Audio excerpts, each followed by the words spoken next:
Bienvenue sur la vidéo de la pleine lune du 22 août 2020 qui a lieu à 14 heures pour la France.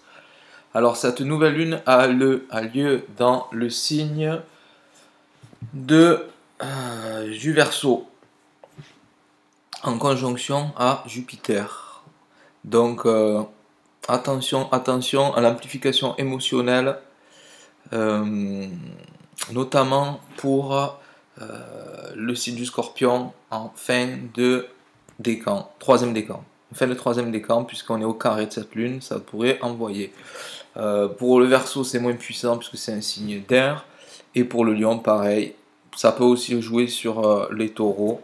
En tout cas, une pleine lune très émotionnelle et amplifiée par la conjonction à la planète la plus grosse du système solaire après le Soleil, c'est Jupiter. Donc préparez-vous si vous êtes concerné. Voilà. Donc cette pleine lune a lieu dans le signe de la société, donc on devrait encore avoir des nouvelles sociétales par rapport aux 15 prochains jours d'ici la rentrée. Ça devrait bouger encore pas mal avec cette disposition-là. Le soleil, lui, est en fin du lion avant de rentrer dans la Vierge. Donc c'est la dernière puissance des rayons, de ces rayons de conscience qui vont mettre en avant ces dispositions sociales qu'il pourrait y avoir dans ces prochains jours. En tout cas, donc ça pourrait bouger pas mal. Alors on va regarder tout de suite les aspects de cette pleine lune. Alors on a quoi? On a donc Neptune qui s'oppose à la conjonction Mercure-Mars en Vierge. Donc ici, déjà, Mercure-Mars, on peut le voir comme des conflits dans la communication, notamment pour les Vierges, les Poissons, Sagittaires et Gémeaux, deuxième décan. Bien sûr, après pour toute la société en général, donc ça ne va pas s'arranger d'ici la rentrée. Au niveau de la communication, de l'information, il pourrait y avoir toujours déjà de la violence, des énergies négatives avec Mars, Mercure, notamment au niveau peut-être des commerces, parce que vous savez que moi je lis toujours Mercure au commerce, donc avec Mars ici qui vient, on est parti sur un nouveau cycle, dans lequel la planète Mars et la planète Mercure vont jouer ensemble pour dialoguer ensemble entre la communication et l'action, voire l'activité impulsive, réactive, voire violente que peut créer cette planète-là. Donc si vous êtes des signes que je viens de citer, attention pour cette pleine lune-là, d'autant plus que, vous le voyez, on a une opposition à Neptune, donc qui vient rajouter encore un flou et une possibilité de se baser sur de ne plus savoir vraiment où on en est entre le rationnel et l'irrationnel, entre la logique, la raison et l'intuition. Donc vraiment attention, particulièrement dans cette période-là, pour ces signes-là. Voilà.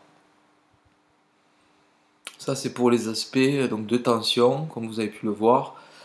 Ça risque pas de s'arranger encore au niveau de la société. Et au niveau personnel, vous l'avez vu pour certains signes, c'est un peu particulier. Ensuite, pour les énergies un peu plus harmoniques, harmonieuses, vous avez une belle énergie de trigone entre le signe de la Balance et le signe du Verseau pour les premiers décans, une stabilisation des sentiments amoureux ou éventuellement une rencontre qui pourrait durer. Voilà pour vous. Donc si vous êtes du premier décan de ces signes-là, ça peut fonctionner aussi pour le premier décan du signe des Gémeaux. Très bon pour vous. Voilà. Ensuite, on a ici donc cette conjonction Mars-Mercure qui vient se mettre en très bon aspect favorable avec Uranus, planète de la révolution. Donc peut-être que justement on va pouvoir avancer au niveau de la liberté représentée par Uranus avec justement des actions de communication représentées par cette conjonction-là, voire des actions qui pourraient être un peu plus revendicatrices et précises, puisqu'on est dans le signe de la Vierge, un signe qui est en rapport avec tout ce qui est vraiment le plus précis possible, le plus infiniment pointu. Voilà, donc pour vous pareil, deuxième décan des signes de terre, Donc Taureau, Vierge, Capricorne, deuxième décan, une belle énergie qui peut vous permettre d'avancer dans le changement constructif avec de l'action, de l'énergie, une envie de communiquer d'une façon intéressante et dynamique. Voilà. Pour le signe du Capricorne, on peut rajouter qu'on a un trigone ici avec Pluton, donc ça va jouer encore sur les trois signes de terre que je viens de citer, Taureau, Vierge, Capricorne, troisième décan, vous avez un beau trigone entre Pluton et la conjonction ici qui se fait encore entre Mars et Mercure. Pluton, c'est des remises en question dans le signe de la société, enfin de la hiérarchie, représentée par le Capricorne. Donc il pourrait y avoir des revendications qui pourraient arriver à terme positivement et faire changer et remettre en question pas mal de choses au niveau de la société. Donc on va voir si les manifestations vont aboutir, mais en tout cas là on a un bel aspect, on a deux beaux aspects là qui nous permettent d'avancer dans la stabilité et un petit peu plus dans la construction. Dans la construction. Donc j'espère qu'on croise les doigts que ça va le faire. En tout cas franchement un superbe aspect là, ça fait plaisir. Et enfin les sextiles, je regarde un petit peu. En sextile, ben, on n'a rien de spécial. Donc on a fait le tour de ces énergies pour cette pleine lune du 22 août. Si vous avez des questions, vous pouvez les mettre dans les commentaires.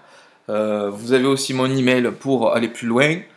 Merci pour les likes, merci pour les abonnements pour ne pas manquer les prochaines vidéos. Sur ce, je vous dis à bientôt pour la prochaine vidéo qui aura lieu dans 15 jours avec la nouvelle lune dans le signe de la Vierge. Voilà, je vous dis à bientôt. Au revoir.